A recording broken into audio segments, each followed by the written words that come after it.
So good morning, everyone. I'm Melanie from the National Centre for Research Methods, and had the pleasure of working on this project and discussing it in the early stages with ESRC, who were obviously very concerned that research didn't stop during COVID, that we managed to keep social science research going and understanding how the community of researchers were responding, how we were managing to keep on researching. And so it's been fascinating to kind of just being engaged in this since August 2020, with everything happening at such pace.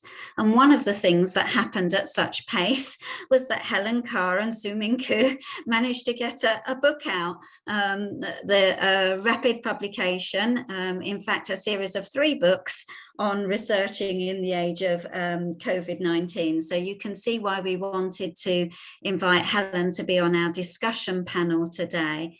But I've just put this slide up here because what it shows in Helen and Su-Ming's book is the way that you can kind of carve up the cake, if you like, of what's going on.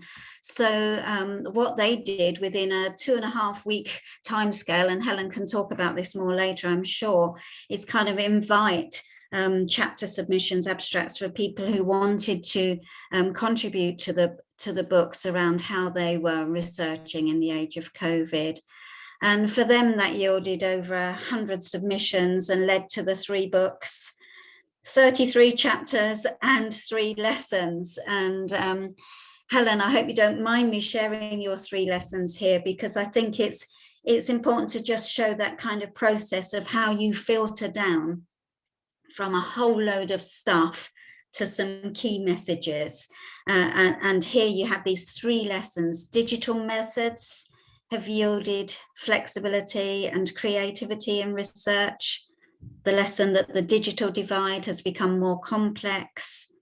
And thirdly, that the pandemic has transformed the ethics of research. And we came across those 3 lessons from you after we'd got going with our data generation, analysis of the published literature and grey literature, and our kind of analysis of our workshop data as well. And we carved our cake up slightly differently, as every researcher will. And I'll share here our process and thematic kind of outcome, if you like. So just to reiterate what Rob and Andy have said, we've been through this scrutiny and synthesis process, the grey literature, the knowledge exchange workshops, the evidence review.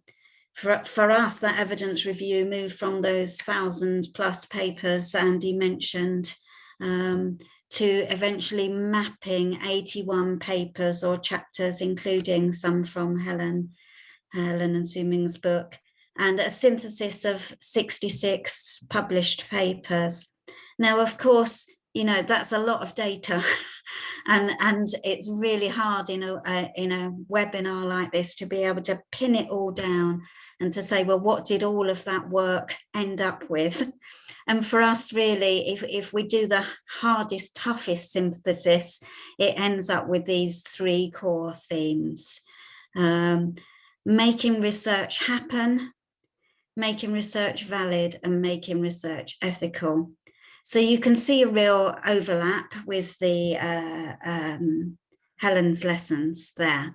And I think not all of this was predictable for us. So making research happen, this was the initial agenda when we were getting the additional funding stream for NCRM to look at this. It was all about, you know, how do you make research happen when there's a lockdown on, when there's a travel ban on? How do you make research happen?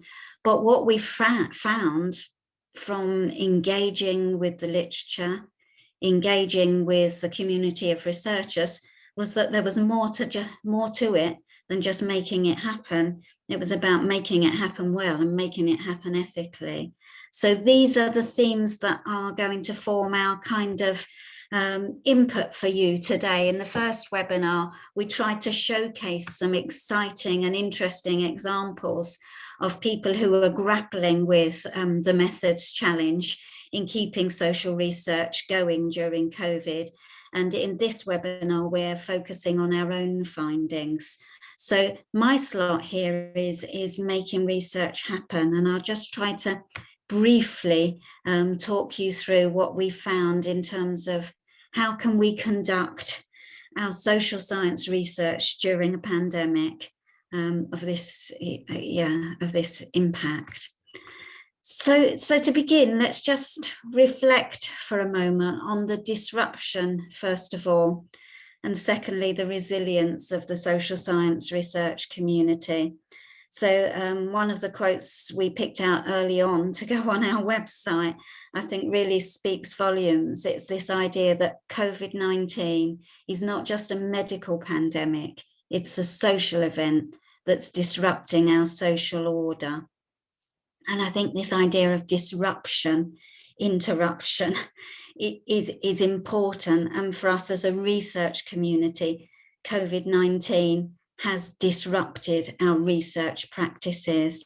So we initially called our project Changing Research Practices. I think we could have called it Disrupting Research Practices. But the resilience quote I've pulled out here comes from one of the really useful kind of practical papers. Although the COVID-19 pandemic is considered a 100-year event, using diverse methods of connecting with research participants is as old as the field itself. And so you've got these juxtaposition of these two things, this kind of radical disruption and just this thing about, well, this is what researchers do. We adapt to context. We use different methods in different contexts, in different combinations, and we plow on through. In terms of evidence, obviously from a funder's point of view, there was an interest in what the evidence had to say about the disruption that was going on, the way the community responded, the challenges for researching in COVID-19, what it was about the current situation that's been driving the solutions, the adaptations, the search for suitable methods. And then this word again, the affordances, the things that different methods offer to us and their effectiveness as we go about making research happen. I picked this out for us to share today because it just makes me smile every time, and it lifts me when I think of it. And it was one of the papers we read early on in the evidence review. And it was an autoethnographic piece, so it came to our attention because the study was autoethnographic, which was very suitable for the pandemic conditions. And it was a piece of autoethnographic research done by a teacher, higher education teacher of arts-based methods, Tatiana Kemi. And she kind of writes about her reaction to the pandemic. And she says, my own fear was what made me react straight away with a rejection. It's impossible. And she said later in the paper, I surprised myself by being a more creative, responsive teacher than I thought. I'm braver and more creative. This pandemic has demanded of me to rethink my teaching in digital forms. Even when my first reaction was, it's impossible to digitalize this class, my creative little devil responded with an, is it really? Leaving me with a number of obstructions to remove from my path. Now, I love that, and I love the idea that us as a community of social science or related researchers, what we're all doing really is finding our own creative little devil and finding our own path through research during a pandemic. So let's just remember what the challenges are. And these in a way are from the kind of most obvious to the least obvious.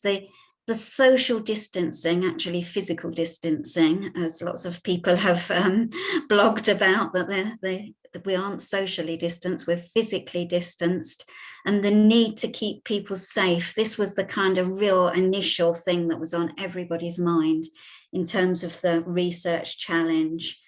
And then we had all of those public health mandates, and anybody doing cross-nation research was having to grapple with the fact that every nation had different public health mandates, different rules coming in at different times.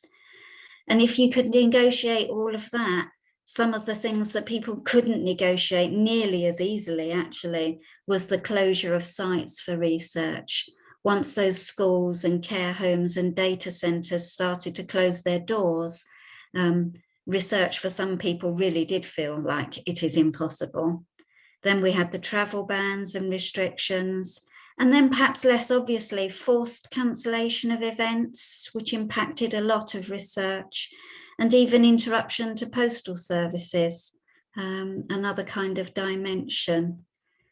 What came out really strongly in our workshops, though, was the less tangible impact of COVID-19 in terms of making research happen. And this was the kind of stuff that makes us want to scream.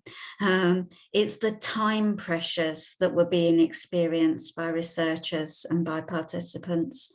The actual changed priorities from doing my job, living my life, to surviving, getting food, making sure that my older relatives are okay. People's priorities really changed, and that had an impact on research, of course. And then the stuff that we really had to come to terms with in our project, and every researcher, I think, has had to come to terms with, is people's experiences through all this of bereavement and illness and stress and anxiety. So, this isn't just an interesting old research project, this is real life stuff. But making research happen has really been affected in terms of pace. This pace dimension was a strong theme in our knowledge exchange workshops. Some people having to, do really hasty decision making. Some people had the brakes on because suddenly they couldn't access that school or their care home or whatever. And so this imposed pause allowed them to do their critical reflection. People talked and wrote about the stop-start nature of their research during COVID. And people have had more time to express themselves, perhaps, sometimes, hence all this autoethnographic writing, but sometimes less time to analyse the masses of data that we've had. And then in terms of pace, we've seen some of these rapid methods come to the fore much more: rapid qualitative inquiry, rapid surveys, rapid evidence review. Crucial things in all of this, making research happen, has been making decisions. How much of my research design should I change, and when should I do it? Do I hang on? Do I wait? Do I change early? Do I wait to change late? How do I get this research off the ground if I haven't got those research relationships already developed? Do I just leap on the onlineification thing and make everything online, digitalize? If I do, which platform do I use? Which mode? Should I go for online? Should I go for telephone? Is that better? Should I substitute methods, combine methods? How do I choose the best methods? And just in the detailed bits of these slides on the right, you can see just examples I've pulled out from our rapid evidence review. Really what we're saying today is that you need to read our research report if you want the detail on all of this. And what we find is that people really appreciate just being able to read and hear from people who are one step ahead of them or two steps ahead of them, who've already made a decision and tried it out. It's too early yet to have too much evidence of the effectiveness of these decisions and to know if they were the right decisions even. But we do know on what basis people made those decisions, the rationale. And we know kind of which methods so far have flourished and what's been going on. So as we said in the first webinar, autoethnographic diary, expressive methods, these have flourished as people have wanted to talk about life in the pandemic, really, to keep expressing, keep connecting. There's a lot in our rapid evidence review about mode changes necessitated in the surveys, and Andy and Rob will pick this up later in terms of the ethics and the validity dimensions there. And in like qualitative interviewing as well, we've seen this change in mode to phone and online interviews. And some of our findings from synthesizing the literature have really picked out some of the losses and gains from that. Interestingly, largely people are saying no loss in depth in interviews. People have talked about the importance of connecting with community leaders and community groups. And this is a quote at the bottom here from one of our workshop participants who says that radical reflexivity is needed now more than ever. Yep, so in the report, you'll find particular methods and how people have made those happen during COVID. So making surveys happen has meant redesigning, coming up with different questions sometimes, changing the mode where you can't kind of do that in-person bit of surveying anymore. And as people have changed modes, they've learned that they've had to modify or cut what's in the survey.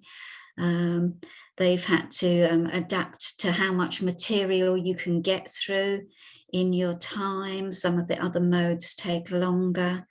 You've had to work out what to do with some of those things where you just say, you know, how much, and then that has to become visual.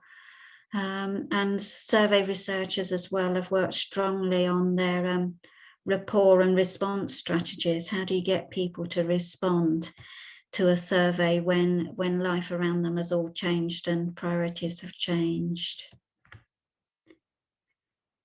Making qualitative interviews happen has been, again, about moving from the in-person, but there's been fascinating studies around how people have managed to retain some of those critical features to their interviews, retain their kind of cultural probe parts there. You know, if they had interviews where people were manipulating figures or interacting with tasks, there are papers around how those were managed to be retained as they moved online. As I said, the kind of depth and richness to interviews have largely been retained, people are reporting, and that relationships, interviewee relationships have changed during these methodological changes, but not necessarily weakened, just different. And just sometimes people have been abandoning their interviews and moving on to other methods. Making ethnographies happen. We had a whole kind of workshop on this, and that was fascinating. And there's a whole special issue of qualitative inquiry around the massive and microscopic sense-making project, which generated a lot of research during and about COVID, where people were using multimedia ethnography, collaborative autoethnography, photo-assisted. So we can see this kind of creativity within our research community. We'll have in the report kind of summaries of people who've been doing diary writing and digital story telling with young people. So that's all been positive, but ethnographers are telling us and writing about how they long for those sensory and blended possibilities in their ethnographies. And I just wanted to flag this image. I know we had it before in webinar 1, but it's just a powerful image from our workshop. It's from Christine Hine, who has given us permission to use it. And it's her kind of visual metaphor of what it's like to be a director of postgrads doing their research, and they're all in their little canoes paddling along doing their research, and she's on the bank here saying, go for it. This was February last year. Then we have the moment when COVID starts to hit, and some of our little postgrad researchers are now in the water or trying to make their way to shore. And she shows herself in April as being on the bank there with her life belt that says online methods, and she's throwing it out and saying to her research participants, her research students, use with caution. And I think that's a real kind of metaphor for us in making research happen during COVID. There are methods out there, there are survival techniques, but we've got to use them with caution. I know I'm out of time. I just finished, this is my last slide, and it's just to kind of underline the point that a lot of our research relies on relationships. And, you know, making research happen during COVID has been about keeping those relationships going, keeping it collegial, sharing knowledge, sharing experience. So I will stop talking and hand on. Thank you. And when you get the slides, you will have all the references.